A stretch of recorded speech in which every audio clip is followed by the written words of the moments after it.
acontecerão. Naquele momento Deus, o Verbo eterno, com o seu inenarrável amor, sua sabedoria, poder e misericórdia, se tornou um ser humano e nasceu aqui na terra como um bebê.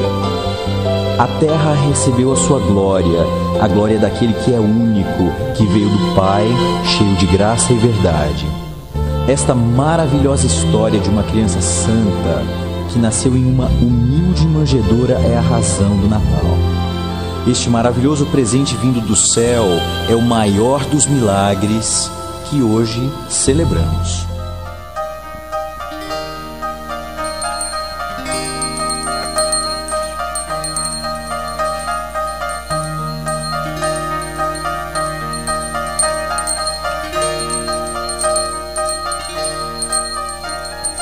Ouçam os sinos tocando a melodia de boas novas de alegria. Paz sobre a terra e a todos felicidade. Cantam os anjos na noite de Natal.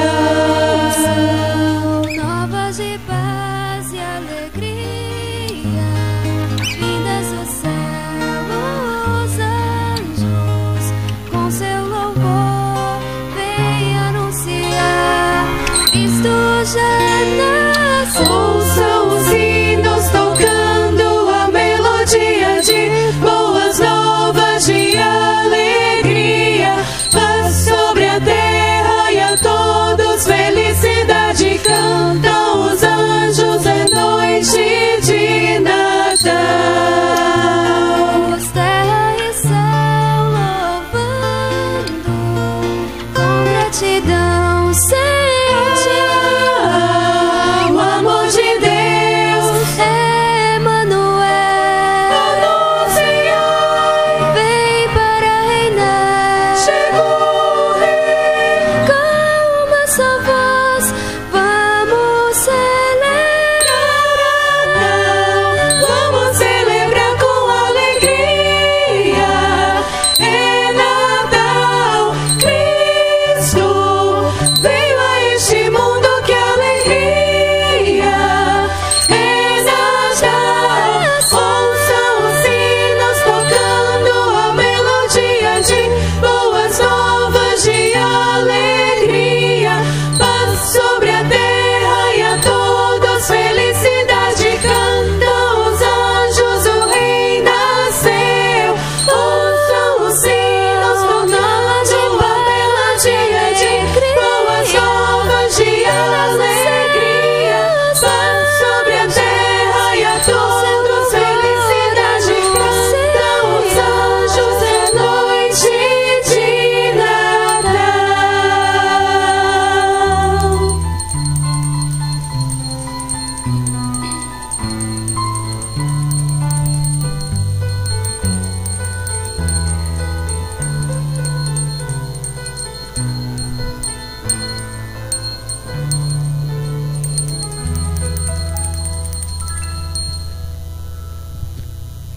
Ora, o nascimento de Jesus foi assim. Estando Maria, sua mãe, desposada com José, antes de se ajuntarem, achou-lhe ter concedido do Espírito Santo. Então José, seu marido, como era justo e não queria infamar, intentou deixá-la secretamente.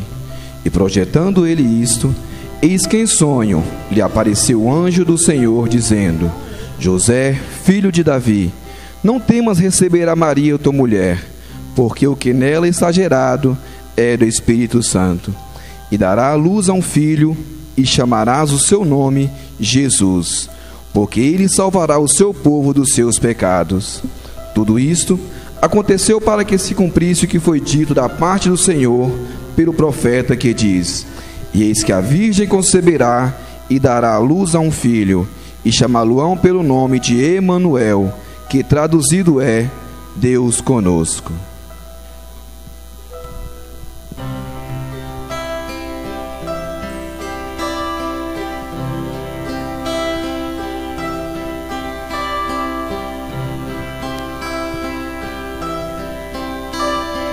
Ó noite santa, de estrelas fulgurantes,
guiados por uma estrela de luz.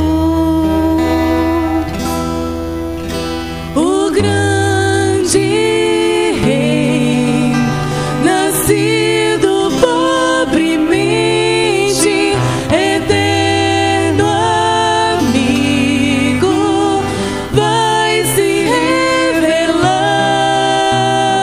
Nossa fraqueza,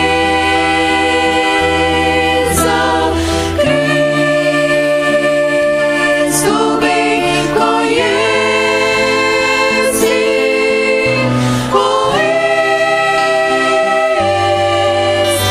Aqui vosso rei, vinde adorar. Ó, és o rei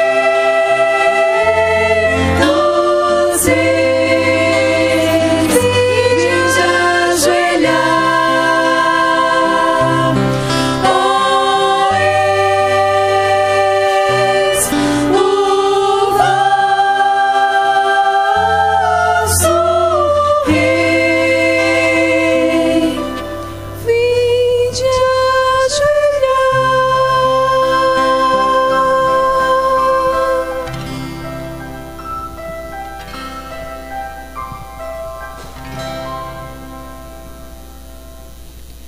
E aconteceu que, estando eles ali, se cumpriram os dias em que ela havia de dar à luz, e deu à luz ao seu primogênito, e envolveu em panos e deitou-os numa manjedoura, porque não havia lugar para eles na estalagem.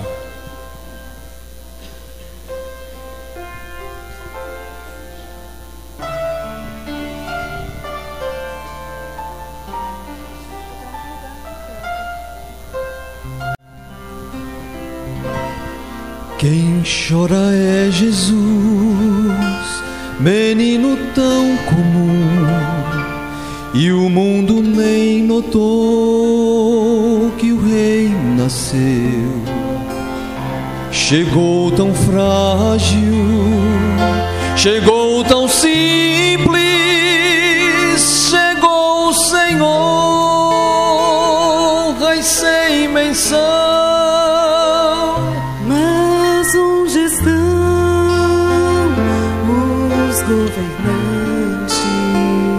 Porque não há celebração.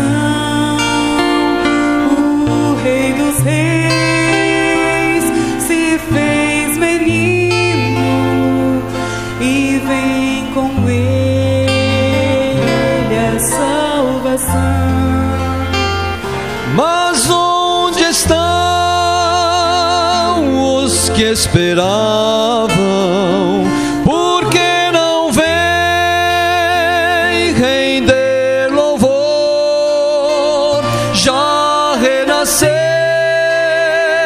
a esperança, pois já nasceu o Salvador.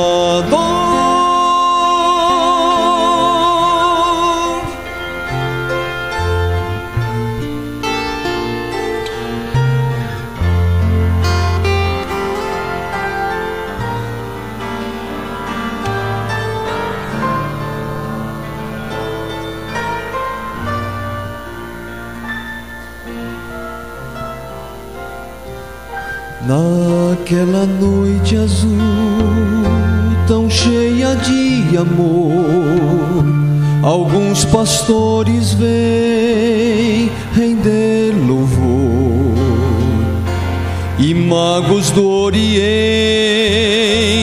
com presentes vêm homenagear o que nasceu. Não foi preciso pompa e honra, não foi preciso comoção. Os próprios anjos celebraram cantando hosanas a Jesus. O céu chorou de alegria, o universo emudeceu, o Rei dos Reis se fez menino lá em Belém. Jesus nasceu. O céu chorou de alegria, o universo emudeceu, o Rei dos Reis se fez menino lá em Belém. Jesus nasceu.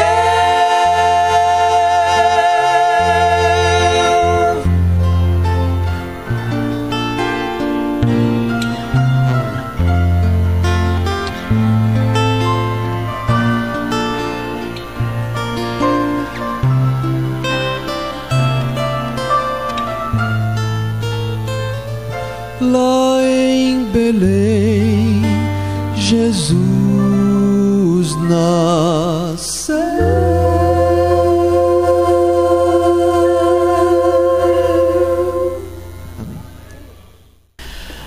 Meus irmãos, a Bíblia fala: por tudo dai graças, e a Bíblia diz que nós precisamos ter um coração grato. Somos muito felizes pela realidade do Natal. Podemos comemorar o nascimento de Cristo da maneira certa. Podemos comemorar com família, com o povo de Deus. Chegar aqui pela manhã e ver essa apresentação tão tocante é mais um motivo de gratidão. Então, louvado seja o Senhor pelo Natal de Cristo e pelo povo de Cristo. Convido os irmãos a se colocarem em pé, por favor. 1 Timóteo, capítulo 3. 1 Timóteo, capítulo 3.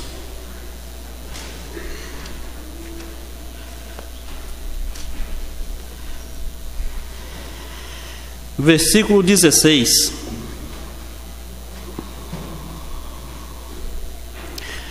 A igreja primitiva tinha seus inários, e entre os inários da igreja primitiva havia um cântico que o apóstolo usa aqui. O verso 16 era um cântico da igreja primitiva. 1 Timóteo 3, verso 16. Algumas traduções diz aquele que foi manifestado em carne, e outras traduções diz Deus foi manifestado em carne. Então diz assim, 1 Timóteo 3, 16: evidentemente grande é o mistério da piedade. Aquele que foi manifestado na carne, foi justificado em espírito, contemplado por anjos, pregado entre os gentios, crido no mundo, recebido na glória. Esse é o primeiro verso. A gente vai para o segundo. Mas observe neste primeiro verso como é que o apóstolo retrata o nascimento de Cristo, a encarnação de Cristo, grande mistério da piedade. Então primeiro eu queria que vocês pensassem nisso. Natal, um grande mistério. Segundo texto é Lucas capítulo 2. Lucas capítulo 2. Versículo 10.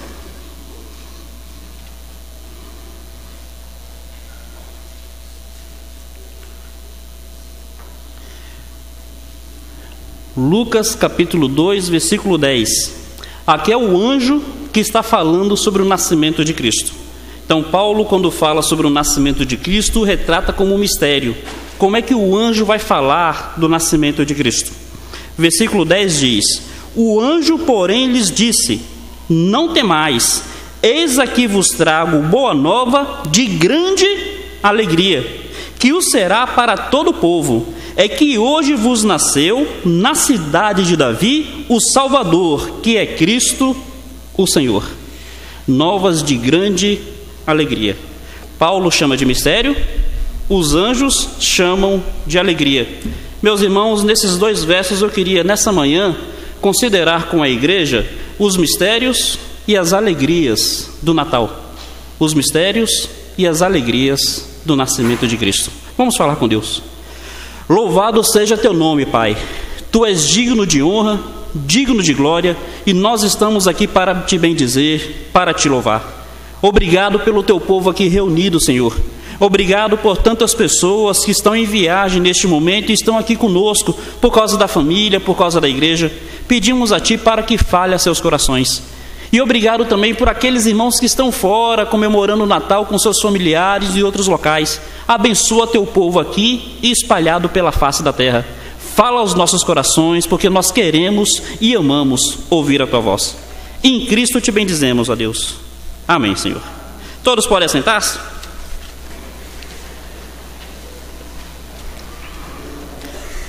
Meus queridos, quero então falar nessa manhã sobre as alegrias e os mistérios do Natal. O que nós podemos dizer inicialmente?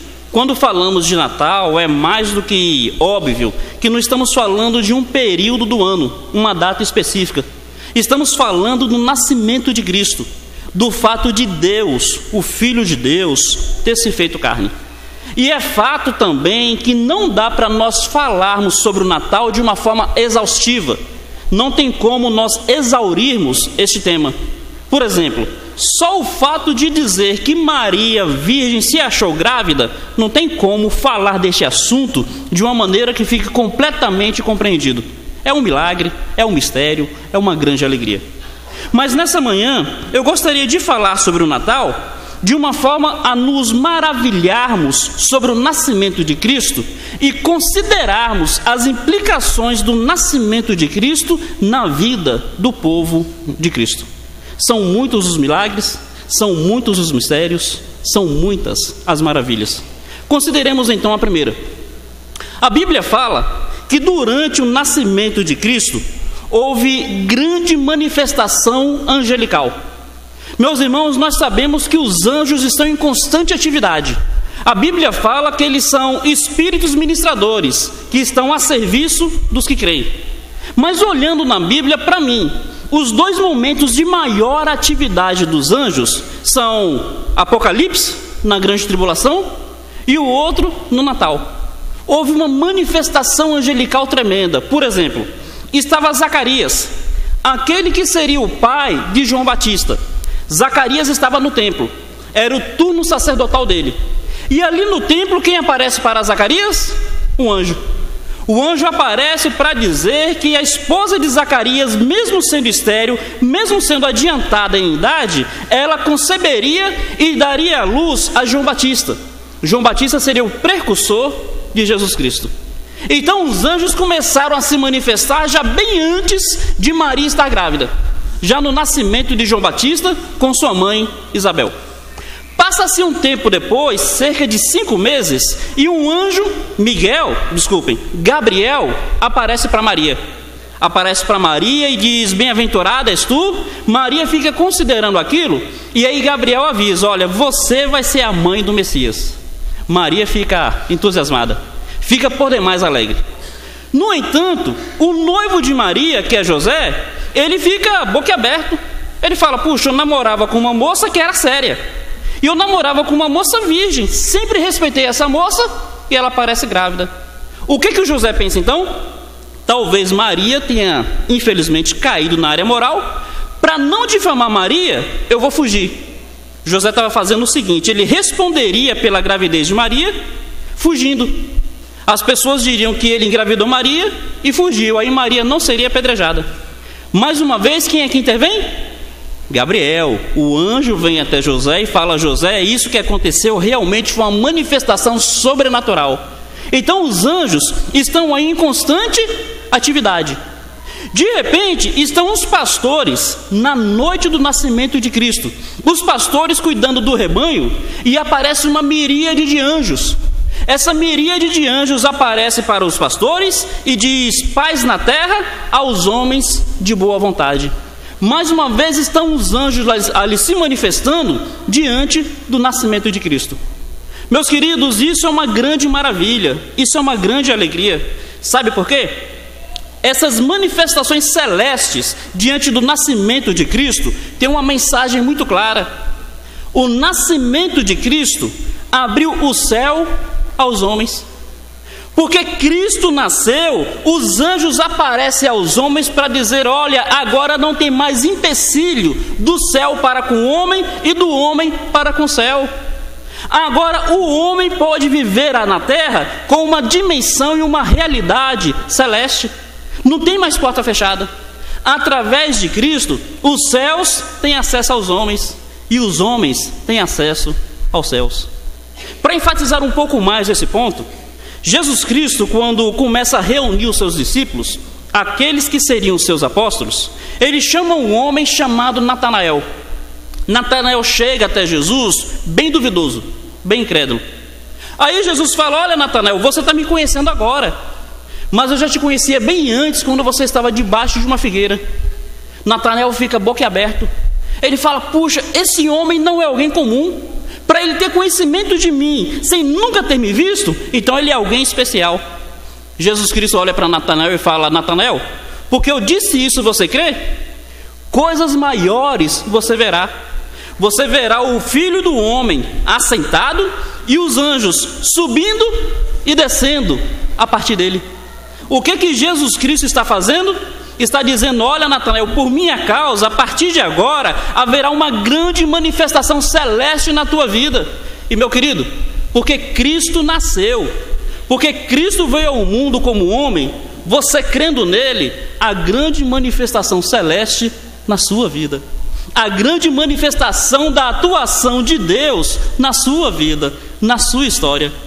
Meus irmãos, porque Cristo veio ao mundo, hoje não tem empecilho entre nós e o céu. Não tem empecilho entre o céu e nós. Não tem barreira entre mim e Deus. Não tem barreira entre Deus e eu. E essa é a primeira maravilha. Essa é a coisa mais importante que a gente precisa considerar no momento. Não tem mais empecilhos. Uma vez Jesus chegou diante de uma mulher. Essa mulher estava no deserto. E essa mulher, ela tinha uma grande dúvida acerca de questões religiosas. Ela chega até Jesus e diz: Senhor, os judeus dizem que nós precisamos adorar a Deus em Jerusalém. Eu só me achego a Deus se eu for a Jerusalém de acordo com os judeus. Mas os nossos pais disseram que para eu chegar a Deus, eu tenho que estar nesse monte. O Senhor, o que o Senhor vai dizer? Jesus Cristo falou: olha, vem a hora e chegada é, em que os verdadeiros adoradores não vão adorar a Deus em Jerusalém, não vão adorar a Deus neste monte, não vão adorar a Deus em locais geográficos, vão adorar a Deus em espírito e em verdade. Meus queridos, o que Jesus Cristo está dizendo? Jesus Cristo está dizendo que a partir dele, a porta dos céus está aberta ao homem. Meus irmãos, a grande maravilha do Natal é esta: Deus está interessado no homem, e a manifestação do interesse de Deus se deu com o nascimento de Cristo. Através de Cristo, os anjos são realidades na vida do crente. Através de Cristo, o céu é uma realidade na vida do crente. Através de Cristo, Deus é bem presente na vida do crente. Colossenses capítulo 3, versículo 1 diz: se já ressuscitaste com Cristo, pensai nas coisas que são do alto e não nas que são da terra. Meus irmãos, porque os céus estão abertos para nós, nós vivemos uma vida terrestre, mas dentro de uma dimensão celeste. Eu estou nesse mundo, mas eu não pertenço a esse mundo. Assim como Moisés se via como cidadão da pátria celeste, eu sou cidadão da pátria celeste. Por qual razão? Porque Cristo um dia se fez cidadão dessa pátria terrestre. Porque ele veio ao mundo, um dia eu vou ao céu. E essa é uma grande maravilha, esse é um grande mistério. Mas, meus irmãos, me permitam ir adiante, porque é um segundo aspecto que se torna ainda mais relevante acerca disso. Os anjos realmente apareceram aos homens, mas vocês já pararam para considerar a quais homens esses anjos apareceram?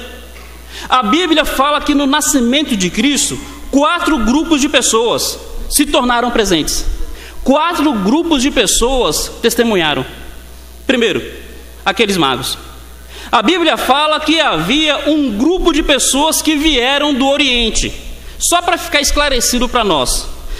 Em Israel, o Oriente de Israel apontaria para a região da Pérsia. Então, esse grupo aí, tudo indica que eram persas, os magos. Por qual razão isso? Quando houve o grande exílio de Judá, esse exílio se deu para a Babilônia. Mas depois da Babilônia, quem dominou o mundo foi o Império Medo-Persa. Então, quando surgiram as sinagogas espalhadas pelo mundo da época, a Torá, a lei de Israel, se tornou conhecida no mundo gentílico.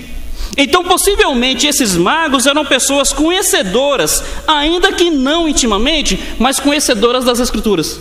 Eles, estudando as Escrituras, o Senhor manifestou a eles que Jesus Cristo estava nascendo. Então, vê esses magos de longe.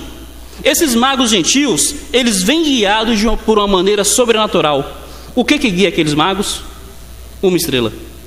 Há alguns que querem dizer que aquela estrela era uma supernova, uma criação momentânea de uma estrela. Não pode ser, porque aquela estrela se movimentava. E as estrelas que nós vemos nos céus, elas não se movimentam. Quem se movimenta é a terra. Então aquela estrela veio guiando, manifestação sobrenatural de Deus na vida daqueles magos. A Bíblia fala que depois os anjos aparecem para pastores no deserto. Primeiro, magos gentios. Segundo, simples pastores no deserto. Aí a Bíblia fala que quando Jesus Cristo completa 8 dias, os pais levam Jesus Cristo ao templo para ele ser circuncidado de acordo com a lei de Moisés. E quando chega no templo, está ali um homem idoso, um homem no término dos seus dias. E a esse homem havia sido revelado que ele não morreria e quando não visse o nascimento do prometido de Israel. Quando os pais chegam com a criança no templo, aquele homem chamado Simeão pega a criança nos braços e começa a agradecer: ó Deus, agora despede em paz o teu servo, porque os meus olhos já estão contemplando a grande esperança de Israel. Pensem bem, meus irmãos. Primeiro, gentios. Segundo, humildes pastores. Terceiro, um idoso no final dos seus dias. Por último, sabe qual foi a quarta testemunha do nascimento de Cristo? Lá no templo também havia uma viúva.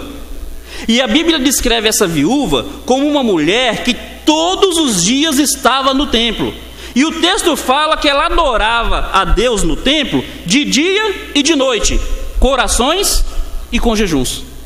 Quando a criança chega lá, essa mulher começa a profetizar e começa a falar grandes coisas acerca da criança, grandes coisas acerca do menino Jesus. O que eu quero dizer acerca disso? Eu quero dizer que uma maravilha, segunda, um mistério que a Bíblia revela, é que Deus, através de Jesus Cristo, Ele começa a buscar os homens. Por que Cristo veio ao mundo? Cristo veio ao mundo para buscar e salvar o que se havia perdido. Mas o que eu noto nesses textos é que Deus começa a buscar os homens, mas Ele busca homens específicos. Se lembra o que os anjos dizem quando aparecem para os pastores? Glória a Deus nas alturas e paz na terra aos homens de boa vontade. Não são a todos os homens, mas um grupo de pessoas específicos. Os homens de boa vontade. Quem são esses homens? A Bíblia fala que os magos estavam procurando o Senhor. A Bíblia fala que os pastores deixaram tudo para ir ao encontro do Senhor. A Bíblia fala que aquele homem idoso, ele vivia a vida na expectativa de ver o prometido do Senhor. E a Bíblia fala que aquela viúva, ela ficava de dia e de noite no templo adorando o Senhor. Jesus Cristo veio para buscar aqueles que são receptivos a Ele. Meus queridos, isso é uma maravilha e isso é um mistério tremendo. E eu queria pensar um pouco mais nele, para ficar bem mastigado, bem claro aos nossos ouvidos e aos nossos corações. Até onde que é a ideia do nascimento de Cristo, que é a ideia da pessoa e da realidade de Cristo, move o meu coração para Cristo. Isso é muito importante para nós considerarmos. Vejam bem, aqueles magos, eles deixaram tudo. Com certeza, eles não eram desocupados na Pérsia. Há algumas tradições que dizem que eles eram reis magos. Quando se fala mago, não é no sentido que nós temos de magia, é no sentido oriental de estudioso. Era um grupo de pessoas estudiosas. Essas pessoas, elas vieram, abriram mão das coisas, porque entenderam que ali havia algo mais importante do que o que elas tinham na Pérsia. Meus queridos, Jesus Cristo veio para aqueles que realmente valorizam a pessoa de Cristo. Esses magos, quando eles chegam diante de Jesus, a Bíblia fala que eles começam a ofertar a Jesus. O que eles ofertam? Ouro, incenso e mirra. Ouro, muito claro ainda na nossa cultura, que é algo bem precioso. Incenso e mirra eram especiarias da época que também eram de grande valor. O que esses magos fazem? Esses magos vêm de longe, abrem mão de projetos, abrem mão de prioridades para estarem com Jesus Cristo. E quando eles estão com Jesus Cristo, o que eles têm de melhor, eles colocam aos pés de Cristo. Meu querido, Jesus Cristo é maravilhoso. Jesus Cristo é tão maravilhoso que o meu melhor, o meu eu, precisa estar aos pés desse Senhor. A Bíblia fala que os pastores estavam no deserto. E o que esses pastores deveriam estar fazendo no deserto? Cuidando das ovelhas. Quando os anjos aparecem para eles, os anjos norteiam.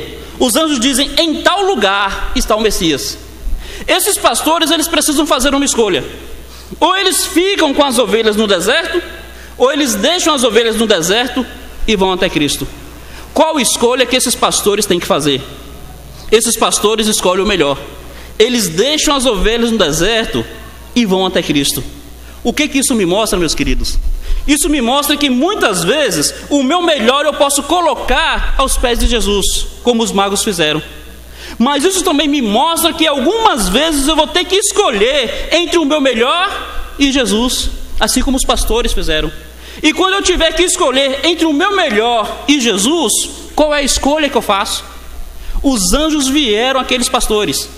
E pensem bem numa coisa: os pastores poderiam ter se contentado só com a aparição dos anjos, porque convenhamos, miríades de anjos, cheios de glória, aparecer diante de qualquer um de nós, seria uma experiência maravilhosa, seria uma experiência tremenda. Mas sabe o que esses pastores entenderam? Que mais importante do que os anjos era a mensagem que os anjos disseram. Os anjos disseram o seguinte: olha, existe alguém mais importante do que nós. Esse alguém mais importante do que nós acabou de nascer como homem. E o que vocês vão fazer? Vocês vão ficar aqui preocupados com ovelhas? Ou vocês vão até aquele que é mais importante do que os anjos? Meus queridos, às vezes nós precisamos tomar decisões sobre coisas que são importantes para nós, mas que estão nos impedindo de ir até o Messias. Não dava para eles levarem aquelas ovelhas com eles. Ou eles deixam as ovelhas, ou eles ficam com as ovelhas. Para ir até o Messias, precisa deixar as ovelhas. Entende o que isso quer dizer na nossa vida? Muitas vezes eu posso levar meu ouro junto comigo. Muitas vezes eu posso levar meu incenso e minha mirra. Se eu puder levar isso comigo, que eu entenda bem, é para colocar aos pés do Messias. Mas se eu não posso levar, eu tenho que escolher. Eu vou até o Messias ou vou ficar com ovelhas no deserto? Tem coisas que eu sei que são importantes na sua vida, porque tem coisas que são importantes na minha. Mas, meus irmãos, ainda que essas coisas não sejam pecados, como aquelas ovelhas no deserto não era pecado, se estiver sendo um empecilho para que você vá ao encontro do Messias, deixa as ovelhas no deserto. O Messias vale a pena. O Messias é mais importante. O que pode ser uma ovelha na sua vida que esteja te impedindo de ir ao encontro do Messias? Reflita com o Senhor. O Messias vale a pena. Indo um pouco adiante, por que aquele Simeão recebeu uma promessa tão maravilhosa? Meus queridos, Simeão recebeu essa promessa porque, mesmo sendo idoso, era um idoso que esperava em Deus. Era um idoso que fazia de Deus a sua prioridade, a sua grande alegria. Deus disse o seguinte: eu honrarei aqueles que me honram. Porque aquele homem honrou a Deus, Deus honrou aquele homem. Meus queridos, Jesus Cristo realmente veio ao mundo, mas apenas um público seleto de pessoas foi receptivo a Jesus Cristo. E esse público seleto de pessoas foi receptivo a Jesus Cristo, priorizando Deus na sua vida. Ainda hoje, a mensagem de Cristo é uma mensagem universal. Até mesmo em países que o cristianismo não é aceito, as pessoas têm consciência da comemoração do Natal. Mas veja, mesmo a mensagem de Cristo sendo uma mensagem universal, assim como naquela época nem todos foram receptivos a Cristo, ainda hoje, nem todos são receptivos ao Senhor. E eu não fico considerando isso num mundo que não se considera cristão. Eu fico considerando isso entre nós, que realmente falamos que amamos o nome de Cristo. Sejamos receptivos à pessoa do Senhor. Terceiro lugar, para nós podermos ir adiante. Enquanto que Deus se fez achado por um grupo de pessoas, é importante nós notarmos que Deus se fez resistente a um outro grupo. Me acompanhe num texto que ele é digno de nota, Mateus capítulo 2. Os magos chegam a Jerusalém e os magos começam a perguntar por Jesus Cristo. E ali havia Herodes, havia os sacerdotes e havia Jerusalém. O que eles falam acerca desse acontecimento maravilhoso? Mateus capítulo 2 diz o seguinte, versículo 2: perguntavam: onde está o recém-nascido rei dos judeus? Porque vimos a sua estrela no oriente e viemos para adorá-lo. Tendo ouvido isto, alarmou-se o rei Herodes e com ele toda Jerusalém. Meus irmãos, Herodes, ele era um privilegiado. Por ele ser o rei de Jerusalém, ele teria o privilégio de passar o trono de Jerusalém ao Messias prometido. Mas ele precisaria entender o seguinte: para ele passar o trono ao Messias, ele tinha que abrir mão do trono. Você é um privilegiado, tem um trono aí no seu coração, e você tem a seguinte escolha: você tem esse privilégio de passar esse trono a Jesus Cristo. Mas assim como Herodes precisaria abrir mão do trono para passá-lo a Jesus Cristo, você precisa abrir mão desse trono, se você realmente quiser Cristo reinando. Para Cristo reinar na minha vida, esse trono aqui tem que ser passado a Ele. Herodes, ele estava disposto a morrer, mas a não deixar que esse trono saísse de suas mãos. O texto fala que junto com Herodes tinha se alarmado toda Jerusalém. Vou lhes explicar a razão. Hoje a compreensão que nós temos de Herodes é uma compreensão negativa. Nós vemos em Herodes aquele homem que mandou matar todas as crianças de 2 anos para baixo, tentando matar Jesus Cristo junto. Então nós não simpatizamos com Herodes. Nós temos na figura de Herodes uma figura negativa, mas Jerusalém não tinha não. Sabe por quê? Aquele templo que os judeus tanto amavam, aquele templo que havia sido destruído antes, Herodes mandou construir de novo.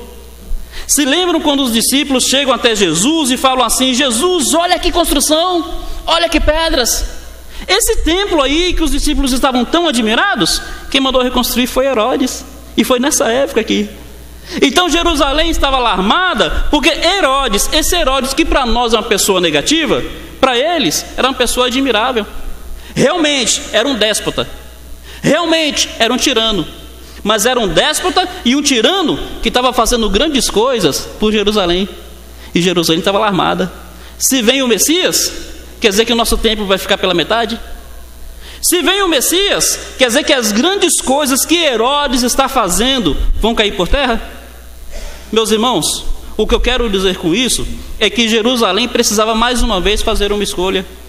E a escolha seria o seguinte: vai ser o Messias que estava sendo prometido há tanto tempo? Ou vai ser esse Herodes? A história fala que Herodes, ele era um grande arquiteto. Ele fez grandes proezas em termos de construção. E a maior dessas proezas foi o templo de Jerusalém.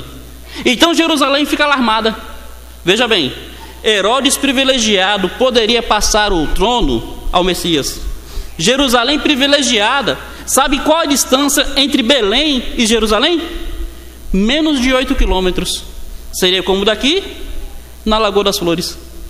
Enquanto os magos vieram do Oriente, do extremo Oriente, que era a Pérsia, Jerusalém 8 quilômetros de distância, não estava preocupada em saber onde o Messias se encontrava. Mas observe um pouco mais. O versículo 4 diz o seguinte: então, convocando todos os principais sacerdotes e escribas do povo, indagava deles onde o Cristo deveria nascer. Versículo 5: em Belém da Judéia, responderam eles, porque assim está escrito por intermédio dos profetas. E tu, Belém, terra de Judá, não és de modo algum a menor entre as principais de Judá, porque de ti sairá o guia que há de apacentar a meu povo, Israel. O que acontece, meus queridos? Mesmo Herodes tendo o privilégio, mesmo Jerusalém estando tão próximo, e mesmo os sacerdotes sabendo especificamente onde o Messias nasceria, os magos perguntam: onde será? E o que eles dizem imediatamente? Está aqui, ó. As escrituras falam que vai ser em Belém, a 8 quilômetros daqui. O que isso quer dizer?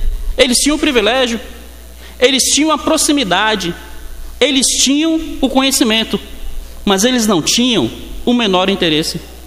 Se perguntasse a qualquer um deles: vocês creem? Eles diriam: claro que nós cremos, nós somos os protetores da lei, nós somos os escribas e nós somos os sacerdotes.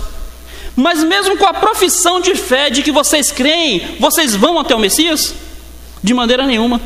Apesar de dizerem que creem, apesar de manifestarem o conhecimento, eles não tinham o mais importante, que era o interesse. E aqui eu começo a refletir: os magos vieram do Extremo Oriente. Os pastores, à noite, deixaram as ovelhas no deserto em prol do Messias. Mas o rei, Herodes, mas os sacerdotes, os escribas, mas toda a Jerusalém não manifestam o menor interesse acerca do Senhor. Por que Deus manda uma estrela para chamar os magos, mas não faz nada em prol de Jerusalém? Por que Deus manda anjos para avisarem no deserto, mas não faz nada em prol de Jerusalém? Meus queridos, porque nos magos havia interesse, porque nos pastores havia interesse, mas em Jerusalém o que havia era completo descaso. Mas no coração de Herodes o que havia era completa rejeição. Mas no coração do sacerdote e dos escribas o que havia era completo desinteresse. E me permitam lhes dizer uma coisa: nós não somos naturalmente como os magos, nós somos naturalmente como Jerusalém. Nós não somos naturalmente como os pastores, nós somos naturalmente como Jerusalém. Entendamos bem isso, para que nós possamos ser contemplados por essa graça maravilhosa. Nós precisamos manifestar esse interesse. Meus queridos, nosso coração precisa ser movido para o Senhor. Que nós de maneira nenhuma não hajamos como Jerusalém, manifestando descaso, manifestando desinteresse, mesmo diante da proximidade. Às vezes nós olhamos para alguns textos da Bíblia e nós pensamos: Caim e Abel. Abel é uma figura exemplar, Caim é uma figura rejeitável. E nós automaticamente nos vemos em Abel. Mas olha, nosso coração é igual ao de Caim. Se nós não tomarmos cuidado, assim como Caim pecou, a gente peca também. Precisamos buscar exemplos como o de Abel e não apenas admirar, mas também imitar. Nós olhamos figuras como Saul e como Davi, e nós vemos em Davi alguém admirável, nós vemos em Saul alguém rejeitável, e nós automaticamente queremos dizer que somos como Davi e não como Saul. Mas, meus queridos, nosso coração é enganoso, nossa tendência é sermos como Saul. Precisamos lutar contra isso para realmente admirarmos e seguirmos o exemplo de Davi. Com isso, nós, por nós mesmos, não seremos como os magos. Nós precisamos colocar o nosso coração nessa busca, abrir mão de tudo, dos nossos interesses, do nosso trabalho, das nossas atividades, para buscar o Messias.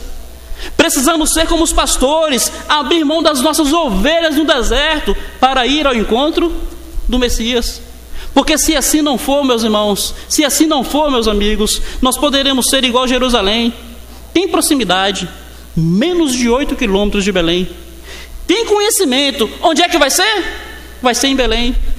Mas mesmo tendo proximidade, mesmo tendo conhecimento, não manifesta o menor interesse. Que de maneira nenhuma isso aconteça conosco. Que de alguma forma nós possamos realmente seguir esses exemplos maravilhosos. Meus queridos, em último lugar, e aqui eu gostaria de encerrar a minha mensagem, quarta maravilha, e é um grande mistério, é o fato de Jesus Cristo ter nascido numa manjedoura. Jesus Cristo numa manjedoura. Ao longo dos anos, a expressão manjedoura se tornou uma expressão bonita, se tornou uma expressão agradável. E sempre que a gente vai fazer uma encenação sobre o nascimento de Cristo, a gente pega aquele local que a gente chama de manjedoura, a gente coloca um bocado de pano, fica um berço muito bonito. Mas não era nada disso não. Sabe o que é manjedoura? É coxo. É coxo onde animal se alimenta. Então, na realidade, a manjedoura não traz em si uma ideia bonita, traz uma ideia rudimentar. Era um coxo. Foi ali que Jesus nasceu. E normalmente nós damos a entender que Jesus Cristo nasceu numa manjedoura, num estábulo, por descaso humano. E é verdade, houve descaso humano. As pessoas estavam tão preocupadas com tantas coisas que não deram um lugar em suas casas para que Jesus nascesse. No entanto, mais importante do que o descaso humano estava a providência divina. Jesus Cristo nasceu numa manjedoura, não foi por acidente não, foi por planejamento de Deus. Deus quis que Jesus Cristo nascesse numa manjedoura. E aqui me permitam lhes dar um pensamento bem meu. Eu fico imaginando que Deus, na sua grande sabedoria, Ele deve ter considerado o seguinte: Satanás conheceu a minha glória, e mesmo tendo conhecido a minha glória, Satanás se rebelou contra mim. Adão conheceu a minha glória, numa dimensão bem maior do que qualquer um de nós veio a conhecer humanamente. Mas mesmo Adão tendo conhecido a minha glória, Adão escolheu se rebelar contra mim. Eu vou manifestar meu filho sem nenhuma glória. Vou manifestar meu filho sem nenhuma majestade, para que os humildes venham realmente a crer no meu filho, e aqueles que se apegam à soberba, aqueles que se apegam às coisas gloriosas, sejam então julgados pelos humildes que creram em alguém que nasceu numa manjedoura. Meus queridos, me permitam considerar isso daqui com vocês. Jesus Cristo um dia, Ele disse o seguinte: graças te dou, ó Deus, Senhor dos céus e da terra, porque ocultaste essas coisas aos sábios e aos entendidos, mas as revelastes aos pequeninos. Sim, ó Deus, porque assim te aprouve. Deus ocultou essas coisas àqueles que se apegam às coisas grandiosas, e Deus revelou essas coisas àqueles que se apegam às humildes. Meus irmãos, isso daqui é um confronto para cada um de nós. Nós somos muito apegados àquelas coisas de grande impacto. Então, se a gente for pensar em termos acadêmicos, aquela pessoa é PhD, e a gente acha que porque ela é PhD, ela sabe mais do que os outros. Realmente ela estudou mais. Mas me diga uma coisa aqui: você que tem um segundo grau, talvez o primeiro grau incompleto, quanto é que é 2 mais 2? É 4, né? É 4, viu, gente? Então, se chegar uma pessoa aqui que seja PhD em matemática, ela vai dizer que 2 mais 2 é? Olha, o fato dela estudar muito não muda a verdade. O fato dela estudar muito só dá a ela condições de explicar a verdade melhor do que outro faria. 2 mais 2 vai ser sempre 4. Sabe você que conhece pouquinho da Bíblia, de repente assim não tem muita leitura, você sabe que Jesus Cristo é Deus? Pois é, pode ser o teólogo que for, o máximo que ele vai fazer é conseguir explicar melhor por que Jesus Cristo é Deus. Mas a única coisa que ele vai dizer é: Jesus Cristo é Deus.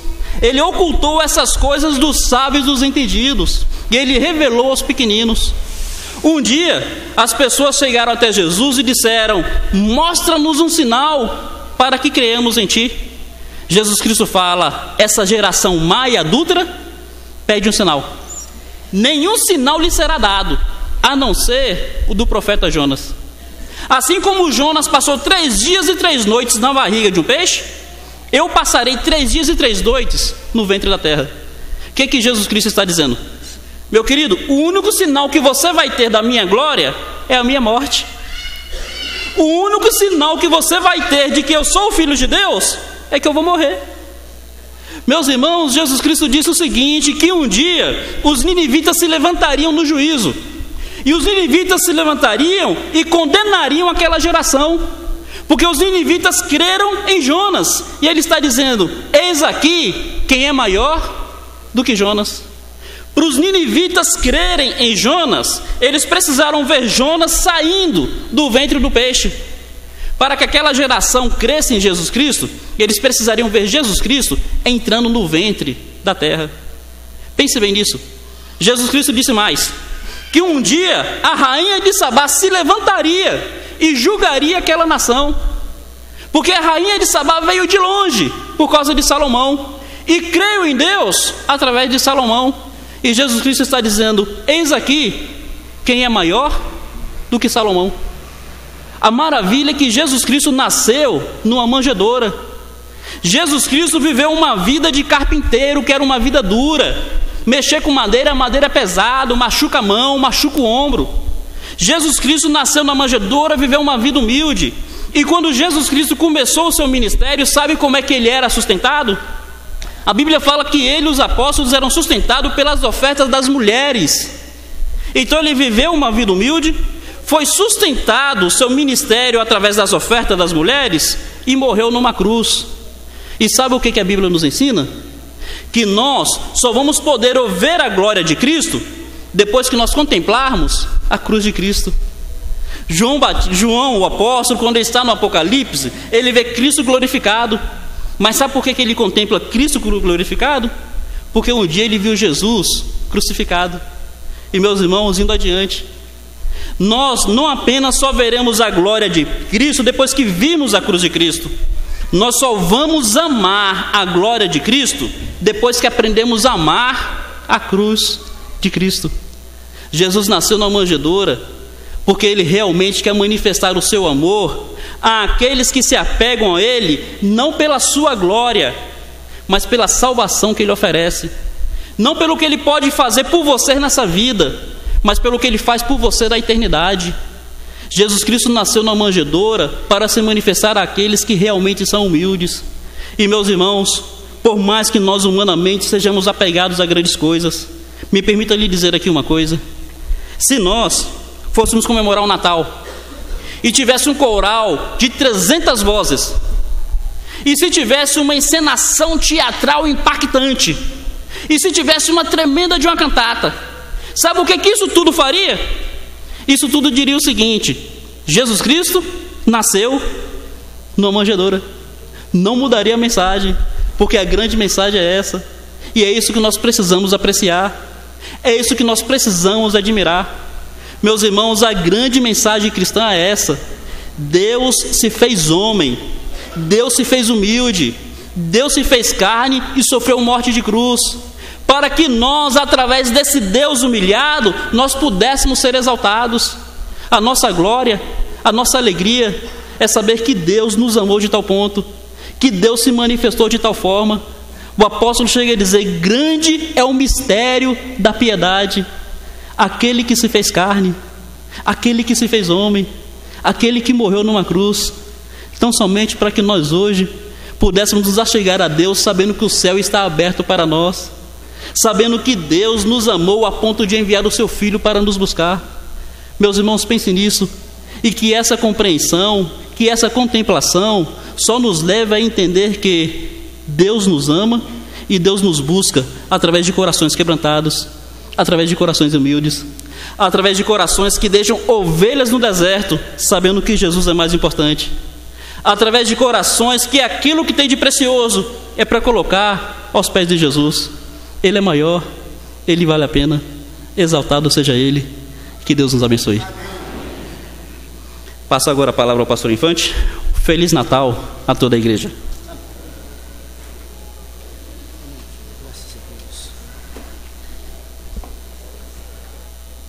Nosso Deus e Pai, nós agradecemos por tudo quanto acabamos de ouvir da Tua palavra, a maravilha do nascimento de Jesus Cristo, a necessidade de nada nos obstacular a nossa chegada a Ele. Assim como aqueles pastores deixaram suas ovelhas, cada qual, Senhor, para chegar a Jesus Cristo, é preciso renunciar. E nós pedimos ao Senhor que esta igreja preserve esta mensagem: abnegação, renúncia, para seguir o caminho certo, o caminho estreito, que é o caminho da glória eterna. Nós te louvamos porque Ele veio, Senhor, e Ele vai voltar. Prepara-nos para esse encontro nos ares. E se não for nos ares, se for pela carruagem, que de todas as formas estejamos preparados, tal como Simeão: despede em paz o teu servo, porque meus olhos viram a tua salvação. Obrigado por esta palavra, por esta mensagem que falou aos nossos corações, nos dando uma visão maior da grandeza do teu amor acontecido ali naquela manjedoura, naquele estábulo de Belém.